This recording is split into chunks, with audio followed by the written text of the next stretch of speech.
Hello students. Fire and ice poem में जो भी पोएटिक डिवाइसेस यूज़ हुए हैं उन्हें हम एमसीक्यू के माध्यम से स्टडी करेंगे इसमें। लेकिन इस ट्यूटोरियल को बनाते वक्त मेरा मन दुखी है क्योंकि आज 8 सितंबर और 2021 और जो इस ट्यूटोरियल के बनने के तुरंत आसपास एक दो दिन के आसपास देख रहे होंगे उन्हें पता होगा कि किस प्रकार से heart trending news great tragedy, जिसमें हमारे आर्मी के 14, जिसमें 13 तो हमारे ग्रेट रैंक ऑफिसर्स थे इंक्लूडिंग जनरल बिपिन रावत, और फिर उसमें उनके साथ उनकी वाइफ भी थी। All of them died in a plane crash in Tamil Nadu Coonoor.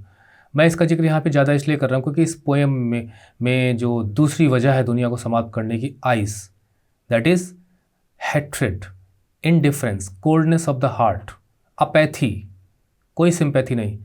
Twitter पे कुछ लोगों ने इस तरह के कमेंट किए कि एक तरफ जहाँ हम दुखी हैं, इस चीज़ का शोक मना रहे हैं कि किस प्रकार से ग्रेट ऑफिसर्स हमारे चले गए, और उन्हीं पर they made fun of their tragedy, they made just mockery of their deaths. Army का एक जवान शहीद होता है, हम उसे ये नहीं कहते कि ही डाइड, वो शहीद हो गया। और उसकी वजह क्या है? ज़्यादातर वजह यह है कि जो गवर्नमेंट को पसंद नहीं करते, जो अपोजिशन में है ना, वो मतलब I just call them mentally sick people. How can they do that? किसी भी देश को अपनी सेना पे नाज होता है। सेना के बल पे ही लोग अपने देश की धाक जमाते हैं, चाहे चाइना हो, चाहे रशिया हो, चाहे अमेरिका हो। They have great armies. India भी one of the best armies in the world India के पास है। बताइए, उस सेना का मजाक। मैं बहुत दुखी हुआ इस सबको देखकर कि इस तरह मेंटली सिक कोई हो सकता है कि they have become so intolerant, so hatred उनके मन में भरी हुई है। How can we so indifferent to this tragedy? Very, very, very, very disgusting. तो चलिए अब हम चलते हैं, क्योंकि यू आर स्टूडेंट्स, अभी आप मैच्योर नहीं हो बहुत ज़्यादा, आप बन रहे हो। भारत का एक अच्छा नागरिक बनने की पहचान ये है कि हम अपने देश की सुरक्षा, रक्षा, मान सम्मान, नेशनल प्रेस्टीज, उसको हमेशा अपने से आगे रखना है। We must die for our country, ये आपके अंदर फीलिंग होनी चाहिए। जब ये फीलिंग आपके अंदर होगी तो सारी चीज़ें पीछे हो जाएंगी। Our nation comes first, national unity comes first. Okay, तो ये पोएम में ये ट्रेजेडी बिल्कुल फिट बैठती है और ये आइस को रिप्रेजेंट करती है कुछ लोगों के, मतलब वो मेंटली सिक पीपल, जिन्हें मैंने कहा मानसिक रूप से बीमार हैं। They don't know the human values, they don't know the value of an army, they don't know the एक रक्त की बूंद जो एक शहीद युद्ध की भूमि में अपने देश की रक्षा में बहाता है, उसकी कीमत इन्हें नहीं पता है। ओके, तो ये पोएम है, पोएम मैंने बगल में रखी हुई है, और चलिए हम स्टार्ट करते हैं ट्यूटोरियल। तो ये कुछ क्वेश्चंस हैं और सबसे पहले हमें राइमिंग स्कीम पता होनी चाहिए। तो चलिए राइमिंग स्कीम निकालते हैं। इसमें से ABCD में से कौन सा सही है? तो देखिए, ये फायर, फायर के आगे हम A लिख देंगे, और उसके बाद जो भी फायर से राइमिंग वर्ड हैं, जो राइमिंग स्कीम निकालना नहीं जानते उन्हें मैं बता रहा हूँ। और वैसे आप ट्यूटोरियल वो देख लीजिए जो मैंने इस पोएम पर बनाया हुआ है, वहाँ पे सारी चीज़ें मैंने आपको बताई हुई हैं। तो फायर और यहाँ डिज़ायर, तो यहाँ पे भी हम A लिख देंगे, यहाँ पे भी हम A लिख देंगे। अब सेकेंड लाइन है ये B, क्योंकि फायर और आइस में कोई भी राइमिंग नहीं मैच कर रही है। तो इस वाली स्टैंजा की राइमिंग स्कीम होगी वो ABAA। तो ABAA यहाँ लिखा हुआ है, ठीक है। एक तो ये हो गया। इसकी राइमिंग स्कीम अगर हम चल के आगे चलें, बी वगैरह लेना चाहें, जैसे यहाँ पे आइस है, बी है, तो हम यहाँ पे बी रख के शुरू कर सकते हैं, ठीक है। लेकिन मैं यहाँ से ए से शुरू करता हूँ सेकेंड स्टैंजा का। तो ए और ट्वाइस और आइस ए और सफाइस ए, और हेड जो है वो बी हो जाएगा और ग्रेड जो है वो बी हो जाएगा। तो देखिए A B, तो A B, तो this is the answer. Which of the following line, अगर इस तरह से दिया गया हो तो समझ लीजिए कि एक से ज़्यादा लाइन, मतलब एक से ज़्यादा आंसर्स भी यहाँ हो सकते हैं। तो सिम्बोलिज्म इनमें से 1 2 3 4 5 दिए गए हैं, तो किन लाइन्स में सिम्बोलिज्म का यूज हुआ है? और ये लाइनें इसी पोएम से ली गई। तो सम say the world will end in fire. तो देखिए यहाँ पे फायर एंड आइस ये दोनों सिंबल हैं, ठीक है। Fire symbolises desire, ice symbolises hatred and related attributes. तो जहाँ जहाँ आइस और फायर आएंगे वो सब लाइंस सिम्बोलिज्म का उदाहरण होंगी। तो देखिए यहाँ पे फायर है, आइस है, ट्वाइस है, और यहाँ पर ग्रेट, यहाँ पर भी आइस है, और यहाँ पर डिज़ायर है, तो डिज़ायर नहीं, हमने आइस और फायर को लेना है। फायर यहाँ पे है, तो देखिए यहाँ पर इस लाइन में कहीं पे भी फायर और आइस का यूज़ नहीं हुआ है। तो 1 2 4 5, तो 1 2 4 5 ये इसका आंसर हो जाएगा। ठीक है, इसके बाद आगे के क्वेश्चंस में ये कुछ क्वेश्चंस हैं। तो which of the following poetic device has been used in the line some say the world will end in fire. तो इसमें कौन सा पोएटिक डिवाइस यूज हुआ है? तो देखिए, सम एस एस, वर्ल्ड में डब्ल्यू एंड डब्ल्यू। ओके, कौन सा पोएटिक डिवाइस है ज़रा बताइए? ये है एलिट्रेशन। एलिट्रेशन मतलब कि जो कॉन्सोनेंट साउंड होती है वो मोस्टली बिगिनिंग में रिपीट होती है, नियर बाई वर्ड्स में आप कह सकते हो कि किसी भी लाइन में। तो देखिए, सम से में एस एस रिपीट हो रहा है, यहाँ पे डब्ल्यू डब्ल्यू रिपीट हो रहा है, तो ये हो जाएगा आपका alliteration. In the poem fire and ice the poet has used personification. Personification में हम जो इनएनिमेट नॉन लिविंग थिंग्स होते हैं, चीज़ें होती हैं, तो उनमें उनको हम एक व्यक्ति के रूप में हम पेश करते हैं। ठीक है, तो जो काम एक व्यक्ति करता है उस तरह के काम उसे करवाते हैं।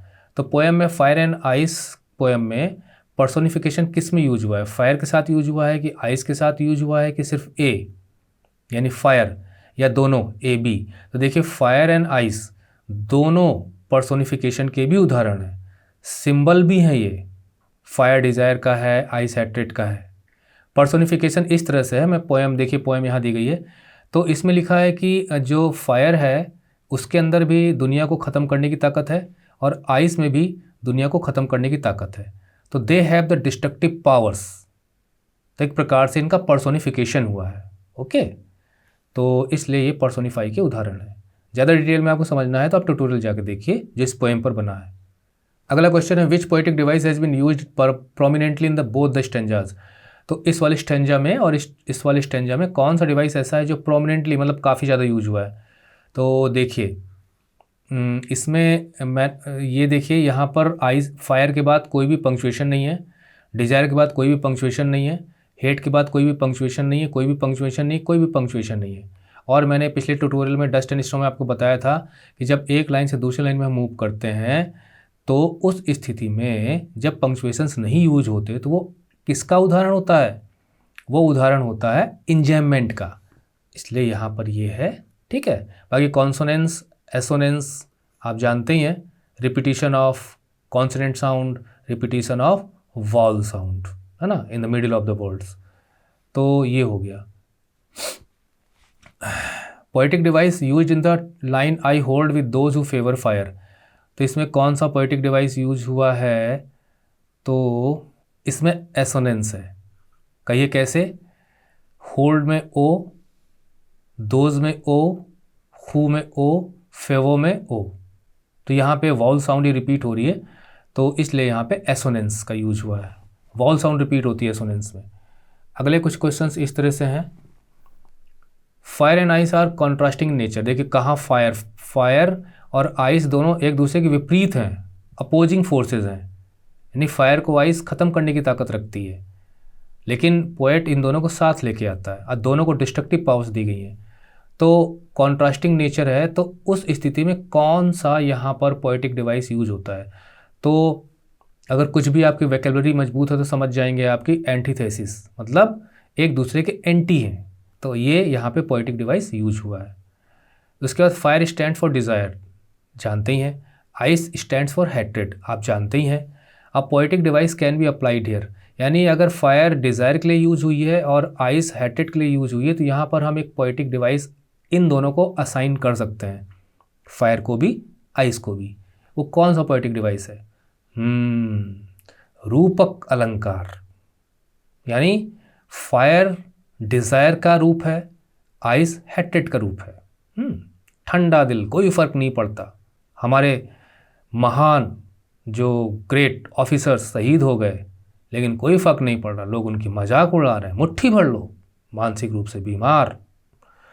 तो यहाँ पर मेटाफॉर है, ठीक है, they are the metaphor, fire is metaphor desire and ice for hatred. Some say the world will end in fire here, तो देखिए ये लाइन है, some say the world will end in fire, world is an example of the poetic device. तो यहाँ पे जो world है इस पर भी हम एक पोएटिक डिवाइस असाइन कर सकते हैं। वो कौन सा है? देखिए, वो है मेटाफॉर। क्यों? वर्ल्ड जो है ना, देखिए मेटाफॉर होता क्या है? रूपक अलंकार। मतलब वहाँ पे हम किन्हीं दो चीज़ों को कंपेयर करते हैं और एक की वैल्यू, एक एट्रीब्यूट्स दूसरे में ट्रांसफ़र करते हैं। जैसे वर्ल्ड जो है ना, यहाँ पे रिलेशनशिप के रूप में शो किया गया है। मतलब दुनिया को ख़त्म करने का मतलब ये है कि लोगों के जो आपस में रिलेशनशिप्स हैं, क्योंकि मैन जो है वो मैन का ही दुश्मन बनेगा, है ना। ऐसी स्थिति में हम एक दूसरे को नुकसान पहुँचाएंगे। तो destruction of humans because of the humans. तो world represents relationship. It is a metaphor of for relationship. ठीक है, जैसे दुनिया में सब लोग रहते हैं वैसे रिलेशनशिप भी लोगों के बीच में होता है। तो हेयर इट इज़। तो जिस प्रकार से पोयम में ये कहा गया है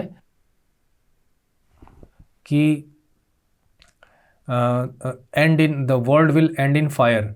तो फायर का मतलब लोगों की कभी न खत्म होने वाली इच्छा के चक्कर में भी दुनिया तबाह हो रही है। वो मैंने आपको पिछले ट्यूटोरियल में बताया था कि किस प्रकार से नेचुरल रिसोर्सेज और उसका हम एक्सप्लॉयटेशन करते चले जा रहे हैं। तो कितना ज़्यादा nature, fury of the nature हमें कभी देखने को मिलता है, ग्लोबल वार्मिंग एट्सेट्रा।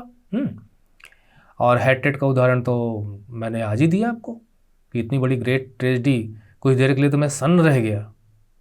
वहीं कुछ लोग, बताइए, ट्विटर पे मुट्ठी भर लोग, ओनली फ्यू पीपल, मैं ज़्यादा कुछ कहूँगा नहीं क्योंकि मुझे हेट्रेड का शिकार नहीं होना। ओके, तो देखते हैं और कोई है एग्ज़ाम क्वेश्चंस की नहीं।